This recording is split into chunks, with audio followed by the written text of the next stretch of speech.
Assalamualaikum warahmatullahi wabarakatuh. Kali ini penulis ingin bahas soal oli lagi.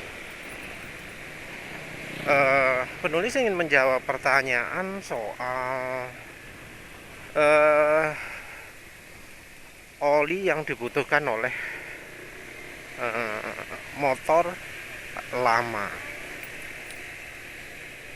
Jadi termasuk sering penulis ditanyai kalau motor ini olinya apa, motor ini olinya apa. Biasanya sambil nyebut tahun. Banyak juga yang memprotes ya. Memprotes bahwa loh, oli ini kan oli api, misalnya SF, api SE.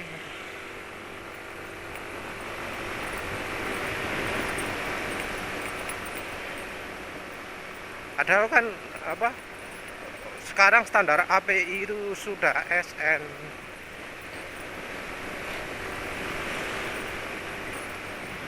Kemudian apalagi satu lagi topik apa tadi, lupa. Ya lupa wis. Nanti kalau ingat dibahas. Jadi yang pertama soal hubungannya umur motor dengan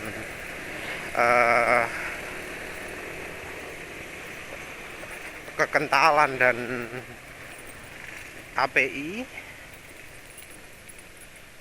Ada dua ya. Hubungan umur motor dengan kekentalan. Yang kedua, hubungan umur motor dengan API. Yang satu lagi adalah, baru ingat, hubungan tahun produksi dengan API.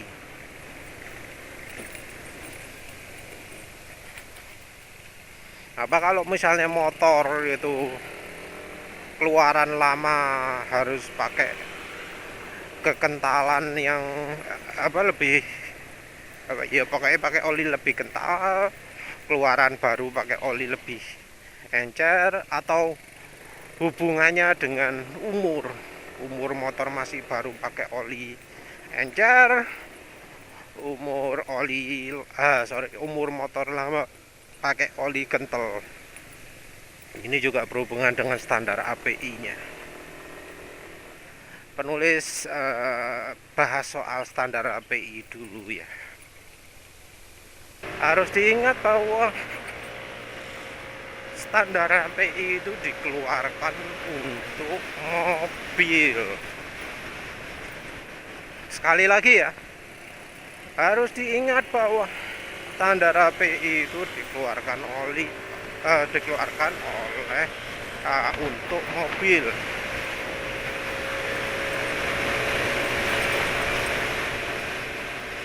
Jadi pada saat oli itu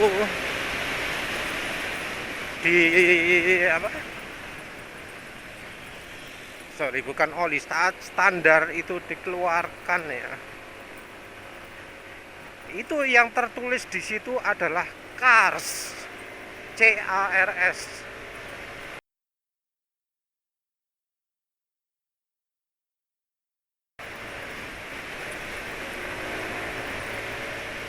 Kalau ada contoh-contoh standar API, contoh gambar kendaraan, itu pasti mobil.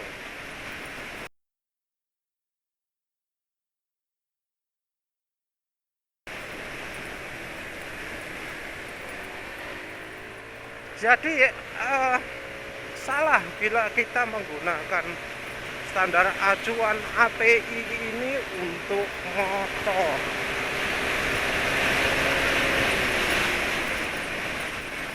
Karena motor nggak dianggap penting sama standar API.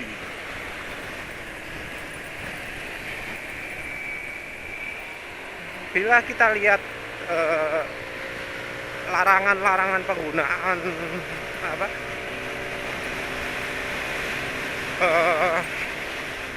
oli AP tertentu ya,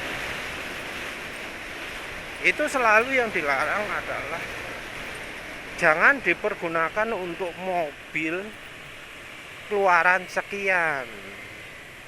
Jangan pergunakan untuk mobil keluaran sekian. Bukan soal sepeda motor.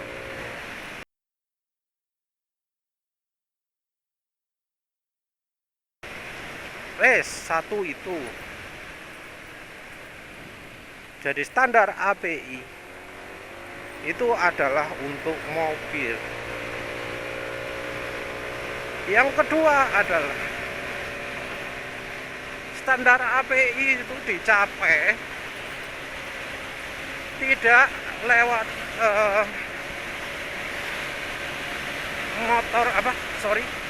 tidak lewat pabrik olinya saja.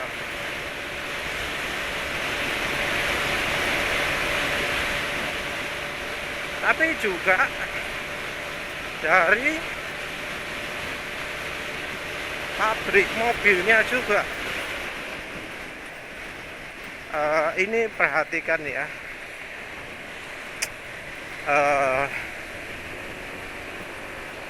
penulis tadi top speed 108, terus lama-lama bisa 109 atau 111, itu bukan karena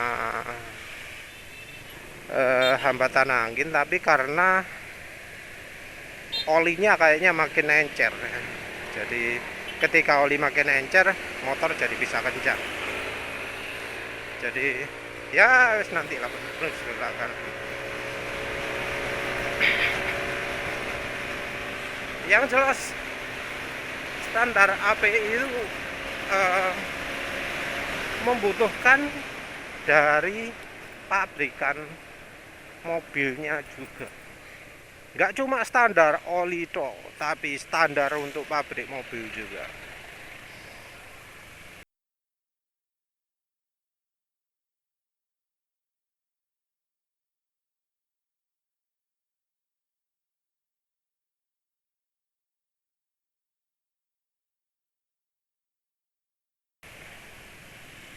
Beberapa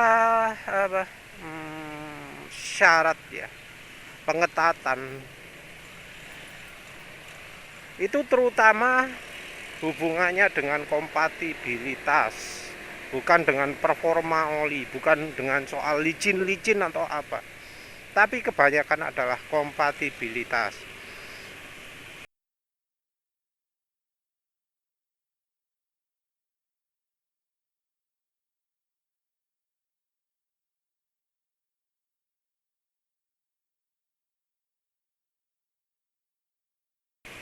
Contohnya adalah kompatibilitas terhadap seal. Sealnya ngembang atau mengkerut. Kalau mengkerut, seberapa cepat mengkerutnya?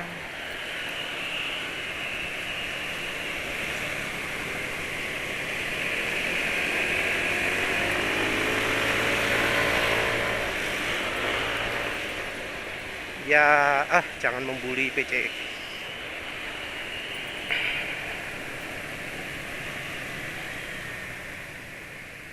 Jadi selain dari seal, ada juga yang terakhir ini soal emisi. Soal emisi ini ada yang hubungannya dengan knalpot. Oh, ada emek. Ada yang hubungannya dengan pengurangan sulfur.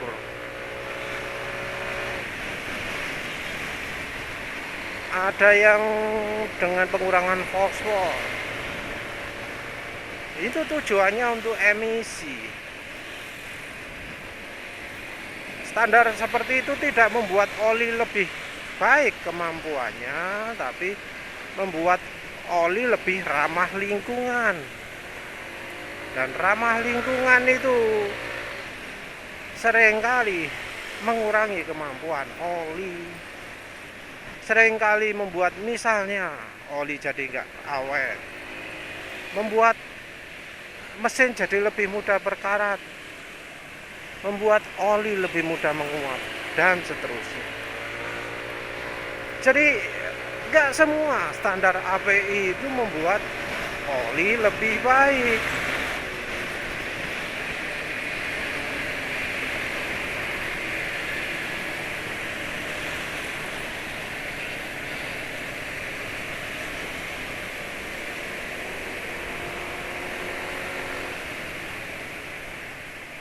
Dari pabrik olinya pun dari pabrik mobilnya pun harus melakukan sesuatu, terutama dari standar-standar terakhir ini. Standar yang membuat oli itu makin encer.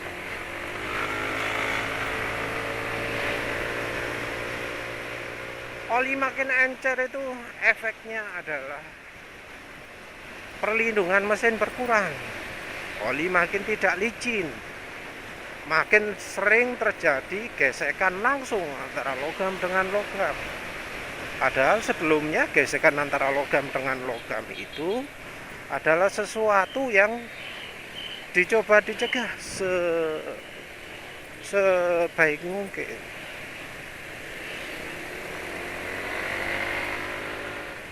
Nah, karena makin sering bergesekan itulah jadi muncul aditif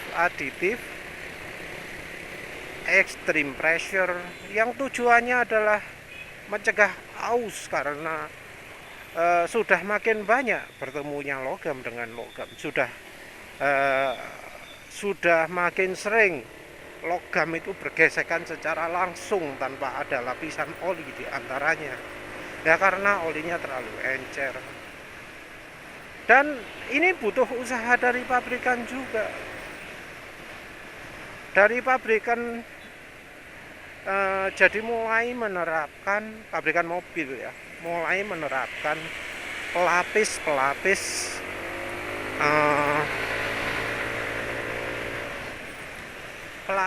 hat apa jenenge,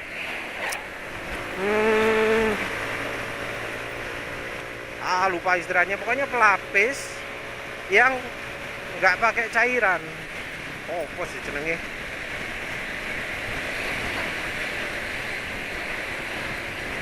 Solid. Oh ya, solid lubrikan.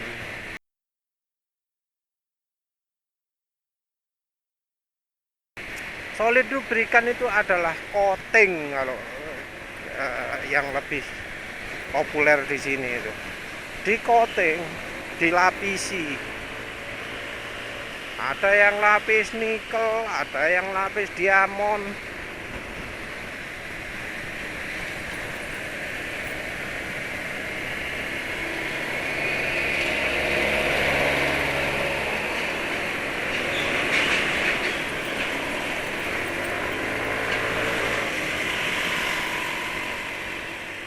Nah, pelapisan ini membuat mesin lebih sulit aus walaupun olinya encer. Nah, tentu ini membuat harga komponen lebih mahal. Lebih mahal tapi kuat pakai oli encer. Nah, masalahnya penulis nggak pernah dengar ada tulisan di motor kalau motor itu pakai coating, wis pasti digede-gedein toh. Lawang kayak ceritanya motor Yamaha aja loh, pakai lapisan aluminium dilapisi silikon, itu digede-gedein ya.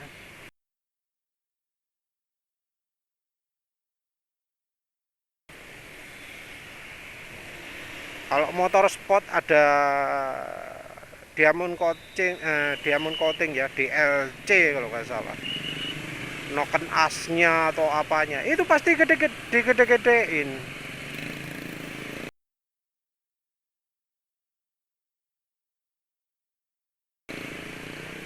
Nggak pernah kalau yang di motor itu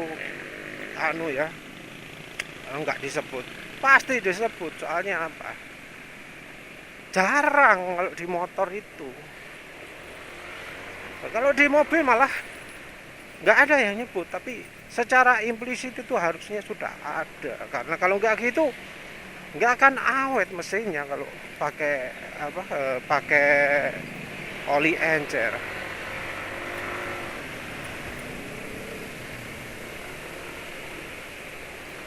Nah, ini jadi mengacu ke umur hubungannya umur motor atau tahun keluarnya motor dengan baik API ataupun kekentalan. Kalau standar API itu jelas, dari pabrikan mobilnya juga berusaha. Tapi kalau pabrikan motor, apalagi motor yang kelas-kelas 150 gini, rasanya kok nggak pernah denger ya. Lawang di Jepang aja loh katanya lapis molybdenum ya.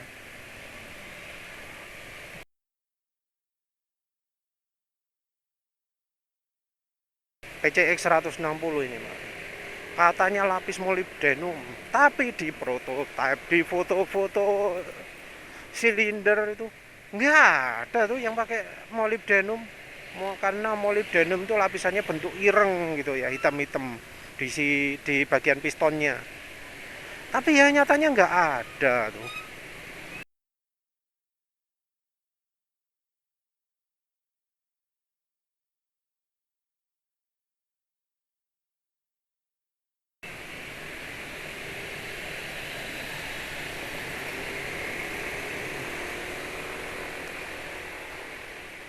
Satu hal yang sering jadi alasan orang-orang untuk pilih oli encer di motor Matic itu adalah uh, karena katanya ya, motor yang keluaran baru-baru itu komponennya lebih rapat, komponennya itu toleransinya lebih tinggi karena kompresi lebih tinggi biar tenaganya keluar. Ya wes pokoknya alasan macam-macam seperti itu. Tapi banyak bukti menunjukkan bahwa itu bullshit ya. Itu ya sekedar ngomong gambl jeplak tok ya. Penulis pernah dibohongi oleh seorang yang ngaku-ngaku sering bikin motor balap ya. Kalau saya bikin motor balap itu toleransinya kecil sekali, 0,1%, 0,15%. Tapi penulis waktu lihat waktu lihat videonya tim Candak Project ya, itu baru ngeh bahwa yang ngomong gitu itu menghayal ya, membual ya. Karena tim Candak Project sendiri nggak bilang begitu. Kalau dia pakai piston forging yang ditempa, dicetak, bukan casting, tipe yang forget, itu toleransi silindernya 0,6, nggak berani pakai 0,4 karena takut macet.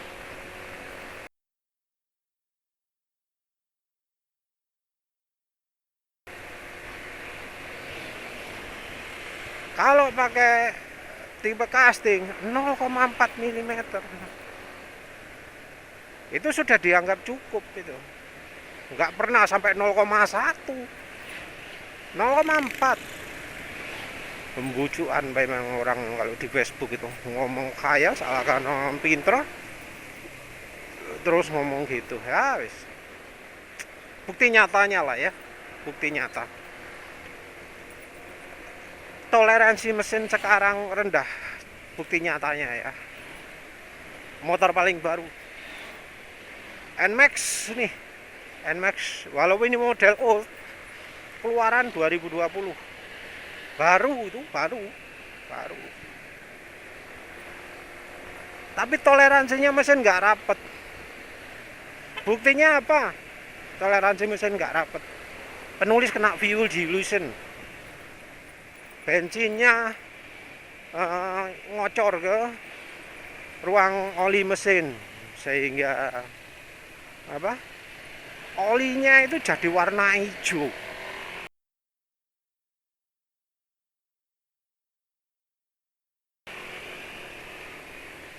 Jarak berapa, 600-700 itu olinya sudah pekat hijaunya. Itu sudah cirinya apa, toleransi mesin terlalu besar. Karena kalau rapet nggak akan seperti itu.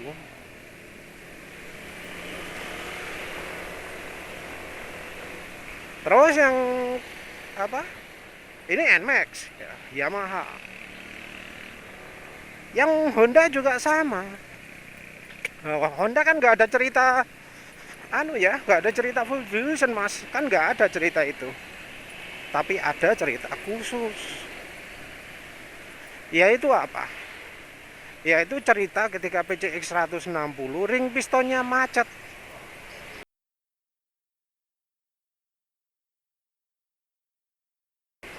Nah, ketika ring piston macet, mesin nggak mau menyala. Bukan karena pistonnya macet, tapi kompresinya saking bocornya sampai mesin nggak mau nyala. Padahal kalau toleransinya rapet, ya mestinya walau ring pistonnya itu apa namanya, ring pistonnya rusak atau apa, lengket, nggak mau mekar, nempel ke piston terus, harusnya ya masih bisa jalan. Tapi nyatanya enggak.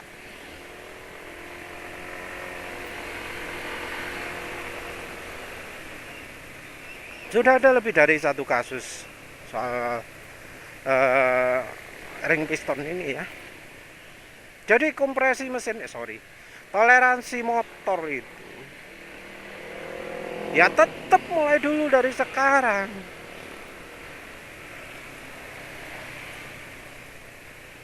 Nah, terus pakai oli apa dong?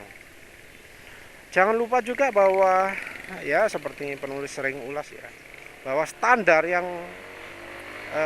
kekentalan yang diberikan oleh pabrikan itu standar untuk negara Jepang, cocoknya untuk Jepang.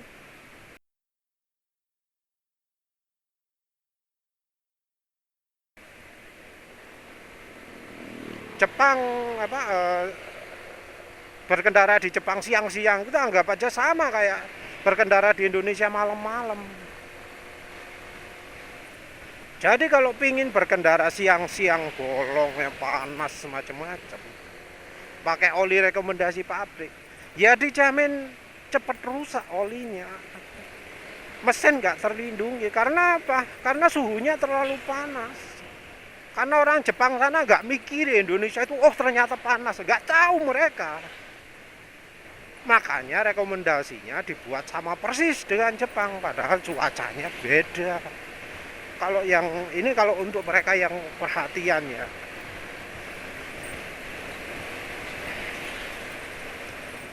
Sudah mau nyampe.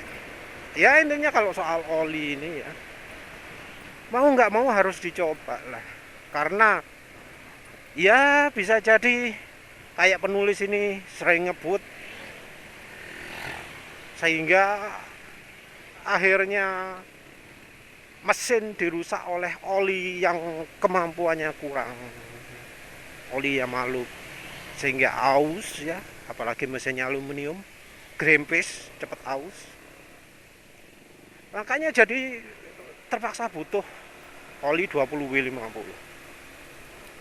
Nah, setelah penulis melakukan rekondisi mesin pakai Shadow Revitalization, ternyata kebutuhannya turun. Sekarang 20W50 jadi agak terlalu kental. Jadi kebutuhannya antara 10W40 dan 20W50. Jadi 10W40 yang agak kental. Jadi Jangan lihat tahun ya, jangan lihat apa namanya keluar motor tahun berapa, coba aja lah oli satu-satu. Kalau terasa berat memang nggak keluar, kurang encer berarti. Kalau terasa berat tapi enak malam hari, ya coba lebih kental. Ya wis begitu saja, terima kasih sudah menonton. Assalamualaikum warahmatullahi wabarakatuh.